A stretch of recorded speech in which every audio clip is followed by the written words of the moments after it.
ಶ್ರೀಗಣಾಧಿಪತಯೇ ನಮಃ. ಶಿವಾಯ ಗುರವೇ ನಮಃ. ಶ್ರೀಮಾತ್ರೇ ನಮಃ. ಶ್ರೀ ಸದ್ಗುರುಭ್ಯೋ ನಮಃ. ಗುಪ್ತ ನವರಾತ್ರಿ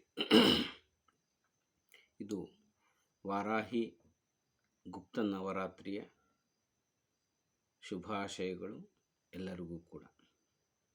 ಈ ಒಂದು ನವರಾತ್ರಿಯ ಬಗ್ಗೆ ಸಂಕ್ಷಿಪ್ತವಾಗಿ ವಿಶೇಷವಾಗಿ ಇದರಲ್ಲಿರ್ತಕ್ಕಂಥ ಮಹತ್ವವನ್ನು ತಿಳಿದುಕೊಳ್ಳೋಣ. ಈ ಗುಪ್ತ ನವರಾತ್ರಿಗಳು ನವರಾತ್ರಿಗಳು ಎಷ್ಟಿದ್ದಾವೆ ಅಂದರೆ ಮಾಮೂಲಾಗಿ ಒಂದೇ ಗೊತ್ತಿರೋದು. ಸಾಮಾನ್ಯವಾಗಿ ಶರನ್ನವರಾತ್ರಿ ಒಂದು ಗೊತ್ತಿರ್ತದೆ, ಅದು ದಸರಾ ಟೈಮ್ನಲ್ಲಿ. ಇನ್ನು 3 ನವರಾತ್ರಿಗಳು ವಿಶೇಷವಾಗಿರ್ತಕ್ಕಂಥವಿದ್ದಾವೆ. ಎರಡನೇದು ವಸಂತ ನವರಾತ್ರಿ ಅಥವಾ ಚೈತ್ರ ನವರಾತ್ರಿ ಅಂತ ಕರೀತಾರೆ. ಅದು ಉಗಾದಿ ಸಮಯದಲ್ಲಿ ಬರ್ತದೆ. ಅದು ಸಾಮಾನ್ಯವಾಗಿ ಆಚರಣೆ ಮಾಡ್ತಾರೆ, ಇಲ್ಲ ರಾಮನವಮಿ ಮೂಲಕ ಆಚರಣೆ ಮಾಡಿದರೂ ಅಮ್ಮನಿಗೆ ಸೇರ್ತದೆ. ಇವು ಎರಡು ಸಾಮಾನ್ಯವಾಗಿರ್ತಕ್ಕಂಥ ನವರಾತ್ರಿಗಳು, ಯಾಕಂದರೆ ಎಲ್ಲರೂ ಸೇರಿ ಒಗ್ಗಟ್ಟಾಗಿ ಮಾಡ್ತಕ್ಕಂಥ ನವರಾತ್ರಿಗಳು. ಇನ್ನು 2 ಗುಪ್ತ ನವರಾತ್ರಿಗಳಿದ್ದಾವೆ. 2 ಗುಪ್ತ ನವರಾತ್ರಿಗಳು ಯಾವಂದರೆ, ಒಂದು ಶ್ಯಾಮಲಾ ನವರಾತ್ರಿ, ಒಂದು ವಾರಾಹಿ ನವರಾತ್ರಿ. ಮಾಘ ಮಾಸದಲ್ಲಿ ಬರ್ತಕ್ಕಂತಹದ್ದು ಶ್ಯಾಮಲಾ ನವರಾತ್ರಿ. ಸರಸ್ವತಿ ವಿದ್ಯೆ, ಅಜ್ಞಾನ ಎಲ್ಲವಕ್ಕೂ ಸಂಬಂಧಪಟ್ಟಂಗೆ ಇರ್ತಕ್ಕಂಥದ್ದು. ಎರಡನೇ ಒಂದು ಇದು ವಿಶೇಷವಾಗಿ ಗುಪ್ತಗಳಲ್ಲಿ ಎರಡನೇದು ವಾರಾಹಿ ನವರಾತ್ರಿ. ಇದು ಆಷಾಢ ಶುದ್ಧ ಪಾಡ್ಯಮಿಯಿಂದ ಹಿಡಿದು ನವಮಿಯವರೆಗೂ ಈ ಒಂದು ವಾರಾಹಿ ನವರಾತ್ರಿಯನ್ನು ಆಚರಣೆ ಮಾಡ್ತಾರೆ. ಈ ಗುಪ್ತ ನವರಾತ್ರಿ ಅಂದರೆ ಏನು?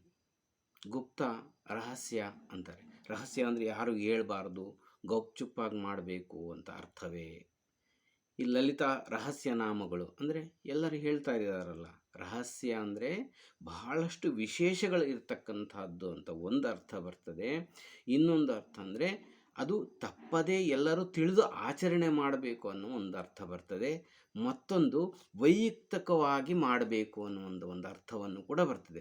ಎಲ್ಲ ಪ್ರಚಾರಕ್ಕೆ ಮಾಡಿಕೊಳ್ಳುವಂಥವ್ರು ಭಾಳಷ್ಟು ಜನ ಇದ್ದಾರೆ. ನಾನು ಅಂಥ ಪೂಜೆ ಮಾಡಿದೆ, ನಾನು ಇಂಥ ಪೂಜೆ ಮಾಡಿದೆ, ಅಂಥ ಹೋಮ ಮಾಡಿದೆ, ಇಷ್ಟು ಮಾಡಿದೆ, ಇಷ್ಟು ಸಾಧನೆ ಮಾಡಿದೆ, ಈ ಥರ ಹೇಳಿಕೊಂಡು ಮಾಡುವಂಥದ್ದೆಲ್ಲ ಒಳಗೊಳಗೆ ಸಾಧನೆ ಮಾಡಿಕೊಳ್ಳೋದು ಅನ್ನೋದು ಮುಖ್ಯವಾಗಿ ಇದರಲ್ಲಿ ತಿಳಿಬೇಕು.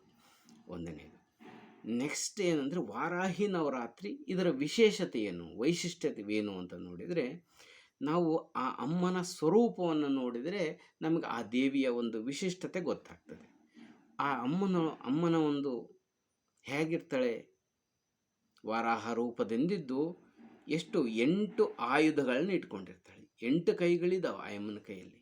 ಒಂದೊಂದಲ್ಲಿ ಒಂದೊಂದು ಆಯುಧಗಳಿದ್ದಾವೆ. ಯಾವ ಆಯುಧಗಳಿದ್ದಾವೆ ಅಂದರೆ, ಒಂದನೇದು ನೇಗುಲು ಇದೆ, ಆಮೇಲೆ ಮುಸಲ ಅಂದರೆ ಒನಕೆ ಇದೆ, ಶಂಖ, ಚಕ್ರ, ಮತ್ತು ಪಾಶ, ಅಂಕುಶ, ಅಭಯ, ಅಸ್ತ. ಈ 8 ಆಯುಧಗಳು, 8 ಅಸ್ತ್ರಗಳು, 8 ಕೈಗಳಿಂದ ಒಂದೊಂದು 6 ಅಸ್ತ್ರಗಳನ್ನ ಇಟ್ಕೊಂಡು ಒಂದು ಅಭಯಹಸ್ತ, ಒಂದು ವರದ ಹಸ್ತವನ್ನು ಇಟ್ಕೊಂಡಿರ್ತಕ್ಕಂಥ ಈ ಮೂರ್ತಿ. ಏನಿದ್ರ ಈ ಅರ್ಥ? ಈ ನಮ್ಮ ಭಾರತೀಯ ಸಂಸ್ಕೃತಿಯಲ್ಲಿ ಒಂದೊಂದು ದೇವತೆಗೆ ಒಂದೊಂದು ಶಸ್ತ್ರ, ಅಸ್ತ್ರ, ಏನು ಕಠೋರ ಏನು ಅಂಥೇಳಿ ಭ್ರಮೆ ಮಾಡ್ತಕ್ಕಂಥವ್ರು ಇದ್ದಾರೆ, ಅವಹೇಳನ ಮಾಡ್ತಕ್ಕಂಥವ್ರು ಇದ್ದಾರೆ ಕೆಲವರು. ಇದರ ಒಂದು ರಹಸ್ಯ ತಿಳಿದೇ ಇರೋದರಿಂದ ಆ ಥರ ಮಾಡ್ತಾಯಿದ್ದಾರೆ ಅಷ್ಟೇ, ಆಗಲಿ ಬೇರೆ ಅಲ್ಲ. ಒಂದೊಂದು ವಿಶೇಷವನ್ನು ಇದರೊಳಗೆ ತಿಳ್ಕೊಳ್ಳೋಣ. ಒಂದನೇದು ನೇಗಲು. ಮುಖ್ಯವಾಗಿ ನೇಗಲು ಎದಕ್ಕೆ ಉಳ್ತಾರೆ? ಅದು ಉಳುಮೆ ಮಾಡಲಿಕ್ಕೆ ಬಳಸ್ತಾರೆ. ಇದು ಮುಖ್ಯವಾಗಿರ್ತಕ್ಕಂಥದ್ದು. ಸಾಮಾನ್ಯವಾಗಿ ಇದರ ಅಂತರಾರ್ಥ, ಈ ಒಂದು ನೇಗಲು ಏನನ್ನು ಸೂಚಿಸ್ತದೆ ಅಂದರೆ, ಪ್ರಾಪಂಚಿಕವಾಗಿ ಈ ಭೂಮಿಯನ್ನು ಉಳುಮೆ ಮಾಡಿ, ಅಂದರೆ ಬಿತ್ತತಕ್ಕಂತಹ ಕೆಲಸವನ್ನು ಮಾಡ್ತಕ್ಕಂಥ, ಉಳುಮೆ ಮಾಡ್ತದೆ ಅಂದರೆ ಹಸನು ಮಾಡ್ತದೆ ಅಂತ ಫಸ್ಟ್ ಕ್ಲೀನ್ ಮಾಡ್ತದೆ, ಆಮೇಲೆ ಬಿತ್ತಿ ಆಹಾರ ಧಾನ್ಯಗಳು ಬರಲಿಕ್ಕೆ ಸಹಕಾರ ಆಗ್ತದೆ. ಅಂದರೆ ಸಂಪತ್ಕರಿ ದೇವಿ ಅಂತ ಅರ್ಥ. ಈ ವಾರಾಹಿನೇ ಮಹಾಲಕ್ಷ್ಮಿ ಅಂತ ಅರ್ಥ. ಇನ್ನೊಂದು ಅರ್ಥದಲ್ಲಿ ನೋಡಿದರೆ ಮಹಾಲಕ್ಷ್ಮಿ, ಸಂಪತ್ತು, ಆರೋಗ್ಯ ಎಲ್ಲವನ್ನು ಕೊಡ್ತಕ್ಕಂಥವಳು ಅನ್ನುವಂಥದ್ದು ಇದರೊಳಗೆ ಅಡಗಿರ್ತಕ್ಕಂಥದ್ದು. ಈ ನೇಗಲು ಅವನ್ನು ನೋಡಿ ನಾವು ದರ್ಶನ ಮಾಡಿ ನಮಸ್ಕಾರ ಮಾಡಿದರೆ ಏನು ನಮಗೆ ಸಿಗ್ತದೆ ಅಂದರೆ, ಪ್ರಾಪಂಚಿಕವಾಗಿ ಏನು ಸಿಗ್ತದೆ ಲಾಭ, ಮತ್ತು ಆಧ್ಯಾತ್ಮಿಕವಾಗಿ ನಮಗೇನು ಲಾಭ ಸಿಗ್ತದೆ ಅನ್ನೋದನ್ನ ನಾವು ವಿಚಾರ ಮಾಡೋಣ. ಒಂದು ನಾವು ಪ್ರಾಪಂಚಿಕವಾಗಿ ನೋಡಿದರೆ ರೈತ ಉಳುಮೆ ಮಾಡ್ತಾನೆ, ಧಾನ್ಯವನ್ನು ಕೊಡ್ತಕ್ಕಂಥದ್ದು, ಆಹಾರವನ್ನು ನಮಗೆ ಸಾಮಗ್ರಿಯನ್ನು ಕೊಡ್ತಕ್ಕಂಥದ್ದು. ಅಂದರೆ ವೃತ್ತಿ ಉದ್ಯೋಗಗಳಿರ್ತಕ್ಕಂಥ ತೊಂದರೆಗಳನ್ನು ನಿವಾರಣೆ ಮಾಡಿ ನಮಗೆ ಸಾನುಕೂಲ ಮಾಡ್ತಕ್ಕಂಥದ್ದು, ಜೀವನೋಪಾಧಿಗೆ ಸಹಕಾರ ಮಾಡ್ತಕ್ಕಂತಹ ದೇವತೆ ಈ ದೇವತೆ ಅಂತ ಇದು ಒಂದನೇ ಅರ್ಥ. ಇನ್ನು ಮತ್ತು ನಾವು ಆಧ್ಯಾತ್ಮಿಕವಾಗಿ ನೋಡಿದರೆ ಏನಿದ್ರೆ ಆಧ್ಯಾತ್ಮಿಕವಾಗಿ ಕೂಡ ನಮ್ಮ ಚಿತ್ತ ಏನು ಮನಸ್ಸಿದೆಯಲ್ಲ ಅದ್ರಲ್ಲಿ ಅನೇಕ ಕಲ್ಮಶಗಳಿರ್ತವೆ. ಅದನ್ನು ಸಂಸ್ಕಾರ ಮಾಡ್ತಕ್ಕಂಥ ಸಂಸ್ಕರಿಸುವಂತಹ ಶಕ್ತಿ ನಮ್ಮ ಅಹಂಕಾರ, ಅನೇಕ ದುರ್ಗುಣಗಳಿರ್ತಾವಲ್ಲ ಅವನ್ನ ಹೃದಯದೊಳಗೆ ಎಬ್ಬಿ ತೆಗೆದು ಅವನ್ನ ಏನು ಮಾಡ್ತಾಳೆ ಅಂದರೆ ಅದೆಲ್ಲ ಹಸನು ಮಾಡ್ತಕ್ಕಂತಹ ಕೆಲಸ. ಹಾಗಾಗಿ ಆ ಹಸನು ಮಾಡ್ತಕ್ಕಂತಹದ್ದು ನಮ್ಮ ಹೃದಯ ಕಲ್ಮಶಗಳೆಲ್ಲ ದೂರ ಮಾಡ್ತಾಳೆ. ಒಂದನೇದು ಇದು. ಎರಡು ಆಧ್ಯಾತ್ಮಿಕವಾಗಿ. ಈಗ ನೇಗುಲ ಆಯಿತು. ನೇಗುಲ ಆದಮೇಲೆ ಎರಡನೇದು ಮುಸಲ. ಮುಸಲ ಅಂತಾರೆ, ಕರೀತಾರೆ. ಅದಕ್ಕೆ ಒನಕೆ ಅಂತ ಕರೀತಾರೆ. ಸಂಸ್ಕೃತದಲ್ಲಿ ಮುಸಲ ಅಂದರೆ ಒನಕೆ. ಒನಕೆ ಇರ್ತದೆ ಯಾಕೆಂದರೆ ಅದು ಕುಟ್ಟುವಂತಹದ್ದು. ಆಹಾರ ಧಾನ್ಯ ಏನು ಬೆಳೆ ಬಂದಿರ್ತದೆ, ಬಂದನ್ನು ಕುಟ್ಟಿ ಏನು ಮಾಡ್ತೀವಿ, ಆಹಾರ ಉಪಯೋಗ ಮಾಡಲಿಕ್ಕೆ ಉಪಯೋಗ ಮಾಡಲಿಕ್ಕೆ ಕೊಡ್ತಕ್ಕಂತಹದ್ದು, ಆಹಾರನ ಸಂಸ್ಕಾರ ಮಾಡ್ತಕ್ಕಂಥ ಒಂದು ಗುಣ ಇರ್ತಕ್ಕಂಥದ್ದು ಒನಕೆಯಲ್ಲಿ. ಪ್ರಾಪಂಚವಾಗಿ ನಮಗೇನು ಅಂದರೆ ಆಹಾರವನ್ನು ಸಂಸ್ಕಾರ ಮಾಡಿ ನಮಗೆಲ್ಲ ಕೊಡ್ತಕ್ಕಂತಹದ್ದು ಆ ಜಗನ್ಮಾತೆ. ಅದಕ್ಕೋಸ್ಕರ ಆ ಜಗನ್ಮಾತೆ ನೇಗಲನ್ನು ಇಟ್ಕೊಂಡಿದ್ದಾಳೆ, ಒನಕೆಯನ್ನು ಇಟ್ಕೊಂಡಿದ್ದಾಳೆ. ಈಗ ಆಧ್ಯಾತ್ಮಿಕವಾಗಿ ನಾವು ನೋಡೋದಾದರೆ ನಮಗೆ ಅನೇಕ ಕರ್ಮ ವಾಸನೆಗಳಿರ್ತವೆ. ಅನೇಕ ಕರ್ಮಗಳು, ಒಳ್ಳೆಯ ಕೆಲಸನೂ ಮಾಡ್ತೀವಿ, ಕೆಟ್ಟ ಕೆಲಸನೂ ಅವೆಲ್ಲ ಸಂಸ್ಕಾರಗಳೇನಿರ್ತಾವಲ್ಲ ಅವೆಲ್ಲವನ್ನು ಬಿತ್ತಿ ಸಂಸ್ಕಾರ ಮಾಡ್ತಕ್ಕಂಥದ್ದು ಈ ದೇವಿಯ ಒಂದು ಕೃಪೆ. ನಮ್ಮ ಅಂತಃಕರಣದಲ್ಲಿರ್ತಕ್ಕಂಥ ಅಹಂಕಾರ ದುರ್ಗುಣಗಳನ್ನು ಬೇರು ಸಹಿತ ಅವನ್ನು ಕಿತ್ತು ಒಗಿತಕ್ಕಂತಹ ಕೆಲಸ ಮಾಡ್ತಕ್ಕಂಥದ್ದು ಈ ನೇಗುಲು. ಆ ಥರ ಕೆಲಸ ಮಾಡಿದರೆ ಈ ಒನಕೆ ಅವನ್ನು ಕುಟ್ಟಿ, ಆಹಾರವನ್ನು ಕುಟ್ಟಿ ಸಂಸ್ಕಾರ ಮಾಡ್ತಾಳೆ. ಆಹಾರ ಧಾನ್ಯ ಬಂದಿರ್ತದೆ, ಕುಟ್ಟಿ ನಮಗೆ ಊಟ ಮಾಡಲಿಕ್ಕೆ ಹೇಗೆ ಬರ್ತದೋ ಒನಕೆ, ಹಾಗೆ ನಮ್ಮಲ್ಲಿರ್ತಕ್ಕಂಥ ದುರ್ಗಳನ್ನು ಎಬ್ಬಿ ಅವನ್ನು ಕುಟ್ಟಿ ಅವನ್ನ ನಾಶ ಮಾಡಿ ನಮ್ಮ ಮನಸ್ಸು ಸಂಸ್ಕಾರ ಮಾಡ್ತಕ್ಕಂತಹ ಕೆಲಸ ಈ ಜಗನ್ಮಾತೆ. ಆಧ್ಯಾತ್ಮಿಕ ಈ ದೇವಿಯನ್ನು ಉಪಾಸನೆ ಮಾಡೋದ್ರಿಂದ ಏನಾಗ್ತದೆ, ನಮ್ಮಲ್ಲಿರ್ತಕ್ಕಂಥ ದುಷ್ಟಗುಣಗಳೆಲ್ಲವೂ ಕೂಡ ದೂರ ಆಗ್ತವೆ ಅನ್ನೋದು ಮುಖ್ಯವಾಗಿರ್ತಕ್ಕಂಥದ್ದು. ಮೂರನೇದೇನೆಂದರೆ ಶಂಖ ಒಂದು ಕೈಯಲ್ಲಿ ಇಟ್ಕೊಂಡಿದ್ದಾಳೆ ಆ ಜಗನ್ಮಾತೆ. ಶಂಖ ಯಾಕೆ? ಶಂಖದಿಂದ ಏನು ಬರ್ತದೆ? ಶಂಖದಿಂದ ತೀರ್ಥ ಅಂತಾರೆ. ಅದು ಎರಡನೇ. ಶಂಖ ಅಂದರೆ ಎರಡು ಶಬ್ದಗಳಿದ್ದಾವೆ. ಶಂ ಅಂತಕ್ಕಂಥದ್ದು ಒಂದಿದೆ, ಖ ಅಂತ ಒಂದು ಶಬ್ದ ಇದೆ. ಶಂ ಅಂದ್ರೇನು? ಶುಭ, ಮಂಗಳ, ಒಳ್ಳೆಯದನ್ನು ಕೊಡ್ತಕ್ಕಂತಹದ್ದು ಶಂ. ಖ ಅಂದ್ರೇನು? ಆಕಾಶ. ಖಗೋಳ ಅಂತೀವಿ. ಖ ಅಂದರೆ ಆಕಾಶದ ಗೋಳ, ಎಲ್ಲವೂ ಖಗೋಳ. ಇದರ ಅರ್ಥ ಏನು ಅಂದರೆ ಶಮ್ಮ ಶುಭವನ್ನು ಕೊಡ್ತಕ್ಕ. ಖ ಅಂದರೆ ಗೋಳ. ಗೋಳಗಳು ನಮ್ಮ, ಅದು ಆಕಾಶದಕ್ಕಿಲ್ಲ, ನಮ್ಮೊಳಗೂ ಗೋಳಗಳಿದ್ದಾವೆ. ಗೋಳ ಅಂದರೆ ಇನ್ನೊಂದು ಖಮ್ ಅಂದರೆ ತೊಗ್ಗು, ಗುಂಡಿ ಅಂತ ಕೂಡ ಅರ್ಥ ಬರ್ತದೆ ಸಂಸ್ಕೃತ. ಗುಂಡಿಗಳು ನಮ್ಮಲ್ಲಿ 9 ಗುಂಡಿಗಳು. ಎಷ್ಟು ಗುಂಡುಗಳಿದ್ದಾವೆ? 9 ಗುಂಡಿಗಳಿದ್ದಾವೆ. 2 ಕಣ್ಣು, 2 ಮೂಗಿನ ಹೊರಳೆ 2, ಇಲ್ಲೊಂದು ಗುಂಡಿ ಐತೆ, ಇಲ್ಲಿ 2 ಕಿವಿ, ಆಮೇಲೆ ಗುದಗುಹ್ಯ. ಇವು 8 ಗುಂಡಿಗಳು. ಅಂದರೆ ನಾವು ಕಣ್ಣಿನ ನೋಡ್ತೀವಿ, ಅಲ್ಲಿ ಒಳಗಿರ್ತಕ್ಕಂಥ ಚೈತನ್ಯ ಶಕ್ತಿ ಎಷ್ಟು ಆಳ ಇದೆಯೋ ನಮಗೆ ಗೊತ್ತಿಲ್ಲ. ಆ ಗುಂಡಿಗಳೆಲ್ಲವನ್ನೂ ಕೂಡ ಶುಭ ಮಾಡ್ತಕ್ಕಂಥ, ಅಂದರೆ ನಮ್ಮ ನವದ್ವಾರಗಳನ್ನು ಶುದ್ಧಿ ಮಾಡ್ತಕ್ಕಂಥದ್ದು, ಸಂಪೂರ್ಣ ದೇಹವನ್ನು ಶುದ್ಧಿ ಮಾಡ್ತಕ್ಕಂಥ ಕೆಲಸ ಈ ಜಗನ್ಮಾತೆ ಮಾಡ್ತದೆ ಅನ್ನುವಂಥದ್ದು ಈ ಆಧ್ಯಾತ್ಮಿಕವಾಗಿ ತಿಳಿದುಕೊಳ್ಳಬೇಕಾಗಿರ್ತಕ್ಕಂಥದ್ದು. ಪ್ರಾಪಂಚಿಕವಾಗಿ ಅಂದರೆ ನಮ್ಮನ್ನು ಶಂಖ ಅಂದರೆ ಊದುತ್ತೀವಿ, ಶಬ್ದ ಮಾಡ್ತದೆ. ಅಂದರೆ ಪ್ರಾಪಂಚಿಕವಾಗಿ ನಮ್ಮನ್ನು ಎಚ್ಚರ ಮಾಡ್ತಕ್ಕಂಥವಳು, ಎಚ್ಚರಿಸುವಂಥವಳು, ಜಾಗೃತ ಮಾಡ್ತಕ್ಕಂಥವಳು ಅಂತ ಅರ್ಥ. ನಮ್ಮ ಆಧ್ಯಾತ್ಮಿಕವಾಗಿ ತಗೊಂಡ್ರೆ ಅವಿದ್ಯಾನಾಶ ಮಾಡ್ತಕ್ಕಂಥದ್ದು, ಜ್ಞಾನ ಪ್ರಾಪ್ತಿ ಮಾಡ್ತಕ್ಕಂಥದ್ದು ಈ ಶಂಖದಿಂದ ನಮಗೆ ಬರ್ತಕ್ಕಂಥ ಒಂದು ಆ ಲಾಭ, ಆ ಭಾವನೆ ನಮಗೆ ಬರಬೇಕು. ಅದನ್ನು ಅಲ್ಲಿ ಇಟ್ಟಿದ್ದಾರೆ. ನಾವು ಸುಮ್ಮನೆ ಶಂಖ ಅಂತ ನೋಡಿದರೆ ಆ ಭಾವನೆ ಯಾವಾಗ ಸೇರ್ತದೋ ನಮಗೆ ಆ ಗುಣಗಳೆಲ್ಲವೂ ಬಂದುಬಿಡ್ತವೆ. ಇದು ಮೂರನೇ ಒಂದು ಆಯುಧಗಳಲ್ಲಿ ಶಂಖ ಒಂದಿದೆ. ಆಮೇಲೆ 4ನೇದು ಚಕ್ರ ಇದೆ. ಚಕ್ರ ಏನು ಮಾಡ್ತದೆ? ಚಕ್ರ ಅಂದರೆ ಏನು? ಸುತ್ತೋದು ಕತ್ತರಿಸೋದು, ಅಷ್ಟೇ ಕೆಲಸ. ಈ ಪ್ರಾಪಂಚಿಕ ಅರ್ಥದಲ್ಲಿ ನೋಡಿದರೆ ಈ ಕಾಲಚಕ್ರದಲ್ಲಿ ಬರ್ತಕ್ಕಂಥ ಎಲ್ಲ ಅಡ್ಡಿಗಳನ್ನು ದೂರ ಮಾಡಿ ಆ ಅಡೆತಡೆಗಳನ್ನು ಚಕ್ರದಿಂದ ತುಂಡು ಮಾಡಿ ನಮ್ಮನ್ನು ಕಾಪಾಡ ಮಾಡ್ತಕ್ಕಂಥ, ರಕ್ಷಣೆ ಮಾಡ್ತಕ್ಕಂಥ ಸ್ವರೂಪ ಶಕ್ತಿ ಆ ಜಗನ್ಮಾತೆ ವರಾಹಿ. ಇದು ಪ್ರಾಪಂಚಿಕವಾಗಿ. ಆಧ್ಯಾತ್ಮಿಕವಾಗಿ ಅಂತ ತಿಳ್ಕೊಂಡ್ರೆ ನಮ್ಮ ಕಾಲಗತಿಯಲ್ಲಿ ಬರ್ತಕ್ಕಂಥ ಅಜ್ಞಾನ, ಅಹಂಕಾರ, ಇವನ್ನು ಸಂಹಾರ ಮಾಡ್ತಕ್ಕಂಥದ್ದು. ಈ ಕಾಲಗತಿಯಲ್ಲಿ ಅಜ್ಞಾನ ಇವೆಲ್ಲ ಹೆಂಗೆ ಬರ್ತವೆ? ಎಂತಹ ಆತ್ಮಜ್ಞಾನಿಯು ಕೂಡ ಒಂದೊಂದು ಸಲ ಮುಳುಗಿಬಿಡ್ತಾನೆ, ಬೀಳ್ತಾನೆ. ಅದಕ್ಕೆ ಒಂದು ಸಣ್ಣ ಕಥೆ ಹೇಳ್ತೇನೆ. ಏನು ಅಂದರೆ, ಒಂದು ಸಲ ಸನ್ಯಾಸಿ ದಿಗಂಬರ, ಏನೂ ಇಲ್ಲ, ಎಲ್ಲವನ್ನೂ ತ್ಯಜಿಸಿದ ಆತ ಮರಳಲ್ಲಿ ಮಲಗಿರ್ತಾನೆ. ದಾರಿ ಹೋಗೋ ರೈತ ನೇಗಿಲು ಹಿಡ್ಕೊಂಡು ಹಿಂಗೆ ಹೋಗ್ತಾ ನೋಡ್ತಾನೆ. ಆ ಮಲಗಿರೋದು ನೋಡಿ ಈ ವಯ್ಯ ಎಲ್ಲ ಬಿಟ್ಟಿದ್ದಾನೆ, ಆದರೆ ತಲೆ ಕೆಳಗೆ ದಿಂಬು ಮಾಡ್ಕೊಂಡು ಇಟ್ಕೊಂಡು ಆ ದಿಂಬುಂದು ಸ್ಮರಣೆ ಕೂಡ ಇಲ್ಲ ಈತನಿಗೆ, ಅದ್ರದ್ದು ಇನ್ನೂ ವಾಸನೆ ಐತಿ ಅಂತ ಅಂದು ಹೋಗ್ತಾನೆ. ಅವನೇನು ಹೇಳ ಆ ಕಡೆಯಿಂದ ಸಾಯಂಕಾಲ ಬರಬೇಕಾದ್ರೆ ಆ ದಿಂಬೆಲ್ಲ ಸರಿ ಮಾಡಿ ಮಕ್ಕಂದಿರ್ತಾನೆ ಆತ.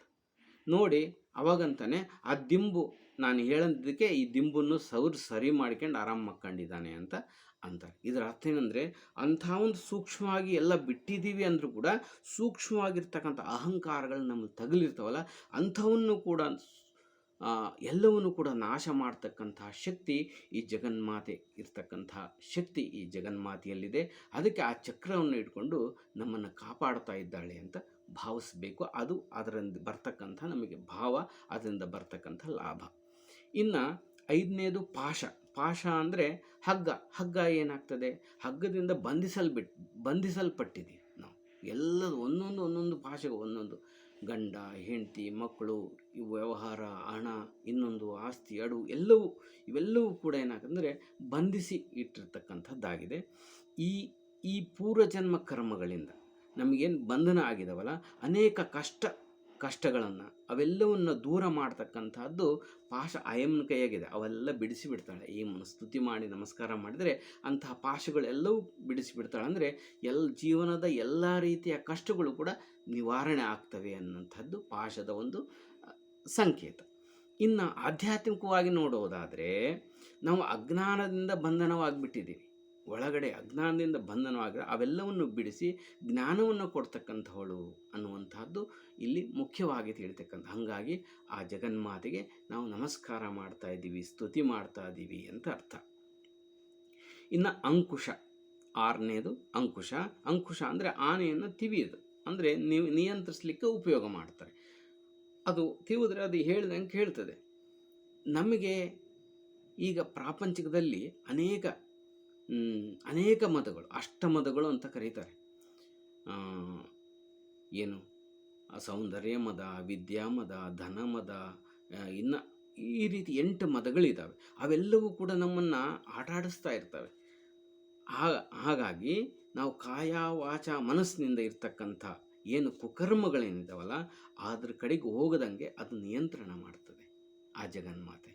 ಇದು ಅಂಕುಶದಿಂದ ಪ್ರಾಪಂಚಿಕ ಅರ್ಥ. ಆಧ್ಯಾತ್ಮಿಕವಾಗಿ ನಾವು ನೋಡೋದಾದರೆ, ನಮ್ಮಲ್ಲಿರ್ತಕ್ಕಂಥ ಆತ್ಮಸಮಯವನ್ನು ಕೊಡ್ತಕ್ಕಂಥದ್ದು, ಶಾಂತಿ ದಾಂತಿಗಳನ್ನು ಕೊಡ್ತಕ್ಕಂಥದ್ದು, ಅನುಗ್ರಹಿಸುವಂಥ ಒಂದು ದೇವಿ ಈ ದೇವಿಯನ್ನು ಯಾರು ಉಪಾಸನೆ ಮಾಡ್ತಾರೋ ಆತ್ಮಸಂಯಮ ಬರ್ತದೆ, ಆತ್ಮಜ್ಞಾನ ಉಂಟಾಗ್ತದೆ. ಅದಕ್ಕೆ ಈ ಅಂಕುಶ ಅನ್ನುವಂತಹದ್ದು ಇರ್ತದೆ. ಯಮ ನಿಯಮಾದಿಗಳು ನಮಗೆ ಅಳವಡೋದಿಲ್ಲ, ನಾವು ಕಷ್ಟ ಆಗ್ತದೆ, ಆದರೆ ಅವನ್ನು ಮಾಡುವಂತಹ ಶಕ್ತಿ ಕೊಡ್ತಕ್ಕಂಥವಳು ಈ ಜಗನ್ಮಾತೆ ವಾರಾಹಿ ಅಂತ. ಇನ್ನು ಬರೀ 2 ಕೈಗಳಷ್ಟೇ ಇದೆ. ಒಂದು ಅಭಯಹಸ್ತ, ಇನ್ನೊಂದು ವರದಹಸ್ತ. ಅಭಯಹಸ್ತ ಅಂದರೆ ಧೈರ್ಯವನ್ನು ಕೊಡ್ತಕ್ಕಂಥ, ನಾನಿದ್ದೀನಿ ಅಂತ. ಯಾರು ಸ್ತುತಿ ಮಾಡಿದ್ದಾರೆ, ಯಾರು ಜಗನ್ಮಾತೆಯನ್ನು ನೋಡಿದ್ದಾರೆ, ಅವರು ನಾನಿದ್ದೀನಿ, ರಕ್ಷಣೆ ಮಾಡ್ತೀನಿ. ಯಾಕಂದರೆ ಸರ್ವದರಲ್ಲಿಯೂ ಕೂಡ ಕೂಡಿ ಇರ್ತಕ್ಕಂಥವಳು ಜಗನ್ಮಾತೆ. ಏನೋ ಒಂದು ಕಡೆಗೆ ಇರ್ತಕ್ಕಂಥವಳು ಅಂತಲ್ಲ, ಸರ್ವವ್ಯಾಪಿ ಇರ್ತಕ್ಕಂಥವಳು. ಆಜ್ಞಾ ಚಕ್ರದಲ್ಲಿ ಇರ್ತಕ್ಕಂತಹ ಜಗನ್ಮಾತೆ ಎಲ್ಲವನ್ನೂ ಆಜ್ಞೆ ಮಾಡ್ತಕ್ಕಂಥವಳು ಆ ಜಗನ್ಮಾತೆ. ಹಾಗಿರೋದು ಎಲ್ಲ ಧೈರ್ಯವನ್ನು ಪ್ರಾಪಂಚಿಕವಾಗಿ ನೋಡಿದ್ರೆ ನಮ್ಗೆ ಏನೇನು ಬೇಕೋ ಎಲ್ಲವನ್ನು ಕೂಡ ಕೊಡ್ತಕ್ಕಂಥದ್ದು ಅಭಯ. ನಿನಗೇನು ಬೇಕು, ವಸ್ತು, ಒಡವೆ, ಧಾನ್ಯ, ಮತ್ತಿನ್ನೇನು ಭೂಮಿ, ವರ, ಇಂಥ ಭೂಮಿಗೆ ಸಂಬಂಧಪಟ್ಟಂಥ ಕೋರ್ಟಿ ವ್ಯಾಜ್ಯಗಳು, ಇವೆಲ್ಲ ಸಮಸ್ಯೆಗಳೇನಿರ್ತವೆ ಇವೆಲ್ಲವಕ್ಕೂ ನಾನು ಅಭಯ ಇದ್ದು ರಕ್ಷಣೆ ಮಾಡ್ತೀನಿ. ಯಾವಾಗ ಅಂದರೆ ಧರ್ಮಬದ್ಧವಾಗಿದ್ದಾಗ ರಕ್ಷಣೆ ಆಗ್ತದೆ. ಇಲ್ದಾಗ ಶಿಕ್ಷೆ ಮಾಡೋದು ಆಯಮ್ಮನೆ. ಚಕ್ರ ಇರ್ತದಲ್ಲ, ಅವಾಗ ಶಿಕ್ಷೆ ಮಾಡ್ತಾಳೆ. ಇವಾಗ ಧರ್ಮಬದ್ಧವಾಗಿದ್ದಾಗ ರಕ್ಷಣೆ ಮಾಡ್ತಕ್ಕಂಥವ್ರು. ನಾವೆಲ್ಲ ಧರ್ಮವಾಗಿದ್ದೀವಿ, ಆದರೆ ಅನೇಕರು ನಮಗೆ ತೊಂದರೆ ಕೊಡ್ತಾ ಇದ್ದಾರೆ ಈ ಥರ ವಿಚಾರಗಳಲ್ಲಿ. ಅಂದರೆ ಭೂ ಸಂಬಂಧ, ಬೇರೆ ಎಲ್ಲ ಸಂಬಂಧಗಳಿಂದ ಇರ್ತಕ್ಕಂಥ ಎಲ್ಲವನ್ನು ಕೂಡ ಅದು ನಿವಾರಣೆ ಮಾಡ್ತಕ್ಕಂಥವಳು, ನಾನಿದ್ದೀನಿ ಅನ್ನೋ ಅಭಯವನ್ನು ಕೊಡ್ತಕ್ಕಂತಹ ದೇವಿ ಈ ಜಗನ್ಮಾತೆ ಅಭಯಹಸ್ತವನ್ನು ಕೊಟ್ಟಿದ್ದಾಳೆ. ಇನ್ನು ಆಧ್ಯಾತ್ಮಿಕವಾಗಿ ಅಂತ ಕೇಳಿದರೆ, ನಮಗೆ ಎಲ್ಲಿ ನಾವು ಜ್ಞಾನವನ್ನು ಬರ್ತದೋ ಇಲ್ವೋ, ಏನು ಕಥೆಯೋ, ನಮಗೇನು ಎಷ್ಟು ಜಪ ಮಾಡ್ತೀವಿ, ಎಷ್ಟು ತಪ ಮಾಡ್ತೀವಿ, ನಮಗೆ ಜ್ಞಾನವೇ ಉಂಟಾಗಿಲ್ಲ, ಎಷ್ಟು ಜ್ಞಾನ, ಇವೆಲ್ಲವೂ ಕೂಡ ಅವೆಲ್ಲವನ್ನು ನಾನಿದ್ದೀನಿ ಅಂತ ನಮ್ಮನ್ನು ನಡೆಸ್ಕೊಂಡು ಹೋಗ್ತೀನಿ ಅನ್ನುವಂಥ ಅಭಯ, ಆಧ್ಯಾತ್ಮ ಸಾಧನೆಗೆ, ಮೋಕ್ಷವನ್ನು ಕೊಡ್ತಕ್ಕಂಥ ಸಿದ್ಧಿಗೆ ಅದು ಕೊನೆ ಅಭಯ. ಆ ರೀತಿಯಲ್ಲಿ ಅಭಯವನ್ನು ಕೊಡ್ತಕ್ಕಂಥವಳು. ಇದು ಒಂದು ವರದ ಮುದ್ರೆ. ಈ ಎಲ್ಲ ವರಗಳನ್ನು ಕೊಡ್ತಕ್ಕಂಥವಳು. ನನ್ನನ್ನು ಆಶ್ರಯ ಮಾಡಿದವರಿಗೆ ನಿನಗೆಲ್ಲವನ್ನು ಕೊಡ್ತೀನಿ ಅಂತ ಕಾಪಾಡ್ತಕ್ಕಂಥದ್ದು ಈ ಜಗನ್ಮಾತೆ ಸ್ವರೂಪ. ಅದಕ್ಕೋಸ್ಕರವಾಗಿ ಇದಕ್ಕಿಷ್ಟು ವೈಶಿಷ್ಟ್ಯತೆ ಅಂತ ಇದೆ ಅಂತ ಅರ್ಥ. ಸುಮ್ಮನೆ ಪೂಜೆ ಮುಗಳು ಮಾಡಿಲ್ಲ. ಇದು ಇನ್ನೊಂದು ವಿಶೇಷ ನೋಡಿದರೆ, ಗಮನಿಸಿದರೆ, ಇದು ಈಗ ಬರ್ತಾ ಇದೆಯಲ್ಲ, ಈಗ ಸೂರ್ಯ ಉದಯ ಎಷ್ಟೊತ್ತಕ್ಕಾಗತ್ತೆ ನೋಡ್ರಿ. ಕರೆಕ್ಟಾಗಿ ಆಷಾಢ ಮಾಸದಲ್ಲಿ ಸೂರ್ಯ ಉದಯ ಏನಾಗುತ್ತೆ ಅಂದರೆ 5:30 ಅಷ್ಟೊತ್ತಿಗೆ ಸೂರ್ಯ ಉದಯ ಆಗುತ್ತೆ. ಸೂರ್ಯ ಅಸ್ತ ಏನಾಗುತ್ತೆ 6:30 ಮೇಲೆ ಅಸ್ತ, 6:30ಯಿಂದ ಅಸ್ತ ಆಗುತ್ತೆ. ಹಗಲು ಜಾಸ್ತಿ ಸಮಯ ಇರ್ತದೆ. ಅಂದರೆ ಜಾಗೃತಿಯನ್ನು ಮಾಡ್ತಕ್ಕಂಥ ಶಕ್ತಿ ಪ್ರಕೃತಿ ಕೂಡ ಆ ರೂಪದಲ್ಲಿ ನಮಗೆ ಇಲ್ಲಿ ಕಾಣಿಸ್ತಾ ಇದೆ. ಇನ್ನು ಮುಖ್ಯವಾಗಿ ನೋಡ್ತಕ್ಕಂಥದ್ದು ಏನು ಅಂದರೆ, ವಾರಾಹಿ ಸ್ತುತಿಯನ್ನು ಯಾರು ಮಾಡಬೇಕು, ಯಾರು ಮಾಡಬಾರ್ದು. ಕೆಲವರೆಲ್ಲ ಅವ್ರು ಮಾಡಬಾರ್ದು, ಇವ್ರು ಮಾಡಬಾರ್ದು, ಏನೇನೋ ಕಥೆಗಳು ಹೇಳ್ತಾ ಇರ್ತಾರೆ. ಯಾರು ಮಾಡಬಾರ್ದು ಅಂದರೆ, ಮೇಲಿನವೆಲ್ಲ ಯಾರಿಗೆ ಬೇಕೋ ಅವ್ರು ಮಾಡ್ಬೋದು, ಅವ್ರು ಬೇಡ ಅಂದವ್ರು ಯಾರು ಮಾಡೋದು ಅವಶ್ಯಕತೆ ಇಲ್ಲ, ಇಷ್ಟೇ. ಇನ್ನೊಂದು, ಯಾರು ಮಾಡಲೇಬಾರ್ದು, ಯಾರು ಅಂದರೆ, ಒಂದನೇದು ಯಾರು ಅಂದರೆ, ಈ ಸ್ತ್ರೀಯರಿಗೆ ಆ ಒಂದು 4 ದಿನಗಳ ಸಮಯ ಇರ್ತದಲ್ಲ, ಆ ಆಟಂಕ ಇರಬೇಕಾದ್ರೆ 4 ದಿವಸ ಬಿಟ್ಟು 5ನೇ ದಿವಸ ತಲೆ ಸ್ನಾನ ಮಾಡಬೇಕು. ನೀವು ಪ್ರಾರಂಭ ಮಾಡಿದ ಮೇಲೆ ಬಂದರೂ ಕೂಡ ಅಲ್ಲಿಗೆ ಬಿಟ್ಟು ನಿಮ್ಮ ಉಳಿಕಿದವರಿಗೆ, ಮನೆಗಳವ್ರಿಗೆ ಹೇಳ್ಬೋದು. ಅದು ಮುಗಿಸಿದ ಮೇಲೆ ನೀವು 5ನೇ ದಿವಸ ತಲೆ ಸ್ನಾನ ಮಾಡ್ಬೋದು. ಅವರು ಮಾಡ್ಬೋದು. ಯಾವಾಗ ಮಾಡಬಾರ್ದು ಆ ಸಮಯದಲ್ಲಿ ಸಾಮಾನ್ಯವಾಗಿ ಗೊತ್ತಿರೋದೇ ಆದರೆ ಕೂಡ ಅದು ಮಾಡಲೇಬಾರ್ದು. ಇನ್ನೊಂದು ಯಾರು ಮಾಡಬಾರ್ದು ಅಂದರೆ, ಕೋಪ ಇರೋರು ಮಾಡಬಾರ್ದು. ಇದಕ್ಕೇನು ಸಂಬಂಧ ಅಂದರೆ, ಕೋಪ ತಕ್ಷಣ ಬೈಯೋದೆ, ಇನ್ನೊಬ್ಬರನ್ನ ಅನ್ನೋದೇ, ಅದು ಕೆಲಸ ಮಾಡ್ತಾರೆ. ಆ ಬೈಯೋದ್ರಿಂದ ಆ ಶಕ್ತಿ ನಮಗೆ ಆವರಿಸ್ಕೊಂಡಿರ್ತದೆ. ಆ ಜಗನ್ಮಾತೆ ಶಕ್ತಿ ನಮ್ಮೊಳಗೂ ಪ್ರವೇಶ ಆಗ್ತದೆ. ಅದು ಏನಾಗ್ತದೆ, ನಾವು ಬೈದರೆ ಅದು ಶಾಪವಾಗಿ ಅವ್ರಿಗಾಗತ್ತೆ. ಹಂಗಾರೆ ಒಳ್ಳೇದಲ್ರಿ, ಶತ್ರುಗಳಿಗೆಲ್ಲ ಬೈದು ಬಿಡೋದಲ್ಲ ಅಂತ ಅಂದ್ಕೊಳ್ಬೋದು ನೀವು. ಆದರೆ ಒಂದನೇದಂದರೆ, ಫಸ್ಟ್ ಆಗೋದು ನಮಗೆ, ನಮ್ಮ ಮನೆಗೆ ಆಗೋದು. ಯಾಕಂದರೆ ಫಸ್ಟ್ ಸಿಗೋರು ಯಾರು ಸಿಗ್ತಾರೆ? ನಮ್ಮ ಮಕ್ಕಳು, ನಮ್ಮ ಮರಿ, ಅವರೇ ಸಿಗೋದು.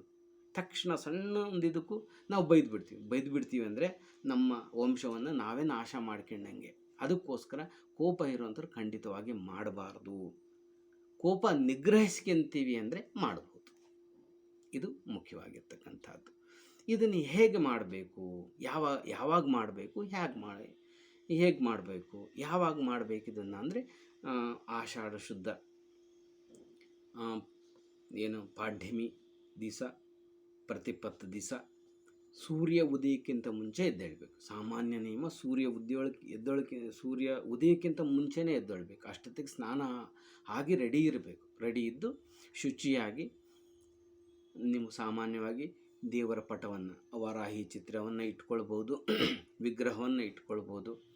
ಅದು ಯಾವುದೂ ಇಲ್ಲ, ಅಮ್ಮನ ಫೋಟೋ ಇದೆ ಅಂದರೆ ಅಮ್ಮನ ಫೋಟೋ ಇಟ್ಕೊಂಡ್ರು ಆಯಿತು. ಸಾಧ್ಯ ಆದರೆ ಒಂದು ಚಿತ್ರವನ್ನು ಇಟ್ಕೊಳ್ಳಿ. ಸಾಧ್ಯ ಆಗಲಿಲ್ಲ ಅಂದರೆ ಇಲ್ಲಿ ಇರ್ತಕ್ಕಂಥ ದೇವರುಗಳೆಲ್ಲರೂ ಕೂಡ ವಾರಾಹಿ ಅಮ್ಮನವರೇ ಅಂತ ನಮಸ್ಕಾರ ಮಾಡಿ ಸಾಕು, ಅವರ ಆವಾಹನೆ ಆಗ್ತಾರೆ. ಎಲ್ಲದರೊಳಗೂ ಸರ್ವವ್ಯಾಪಿ ಇರೋದರಿಂದ ಅದರೊಳಗೆ ಇರೋದಿಲ್ಲ ಅಂತ ಏನಿಲ್ಲ. ಆ ಒಂದು ನಮ್ಮ ಭ್ರಮೆಯನ್ನು ತೆಗಿಬೇಕು.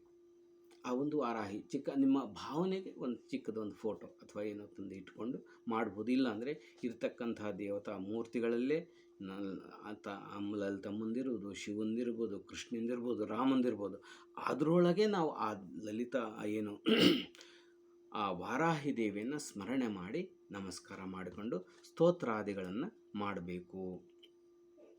ಏನೇನು ಮಾಡಬೇಕು ಅಂದರೆ, ಷೋಡಶೋಪಚಾರ ಪೂಜೆ ಮುಖ್ಯವಾಗಿ ಮಾಡಬೇಕಾಗಿರ್ತಕ್ಕಂಥದ್ದು.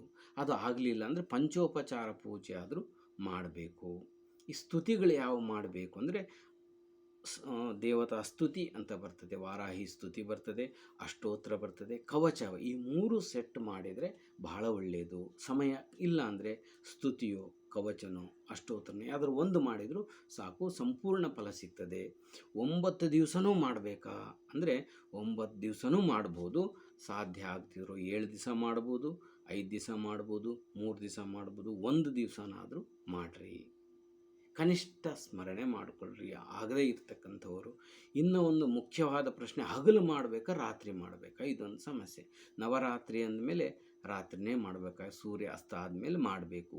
ಕೆಲವರು ಇರ್ತಾರೆ ಉದ್ಯೋಗಗಳಿಗೆ, ನೈಟ್ ಶಿಫ್ಟುಗಳೆಲ್ಲ, ಅವ್ರು ಏನು ಮಾಡಬೇಕಂದ್ರೆ ಹಗಲೇ ಮಾಡ್ಬೋದು, ಏನು ತೊಂದರೆ ಇಲ್ಲ. ಸೂರ್ಯ ಉದಯಕ್ಕಿಂತ ಮುಂಚೆ ಇದ್ದು ಅಮ್ಮ ನನ್ನ ಪರಿಸ್ಥಿತಿ ಹೀಗಿದೆ ಅಂಥೇಳಿ ನೀವು ಹಗಲು ಕೂಡ ಮಾಡ್ಬೋದು.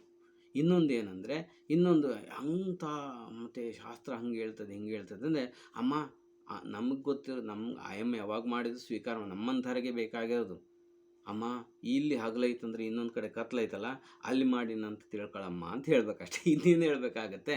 ಹಾಗಾಗಿ ಹಂಗೆ ಹೇಳಿ ಅದನ್ನು ಮಾಡಬೇಕು. ದೀಕ್ಷೆ ಭಾಳ ಇಂಪಾರ್ಟೆಂಟ್. ನೈವೇದ್ಯ ಏನಿಡಬೇಕು ಮುಖ್ಯವಾಗಿ ಅಂದರೆ ಅಮ್ಮನಿಗೆ ಏನು ಮುದ್ಗ ಅನ್ನ ಅಥವಾ ಅನ್ನ ಬೆಲ್ಲ ಕಲಸಿಟ್ರು ಸಾಕು. ಮುಖ್ಯ ಅನ್ನ, ಯಾವುದೇ ಅನ್ನವನ್ನು ನಿವೇದನೆ ಅಂದರೆ ಯಾವುದೇ ಅನ್ನ ಅಂದರೆ ಸಾತ್ವಿಕ ಆಹಾರವನ್ನು ಇಡಬೇಕು.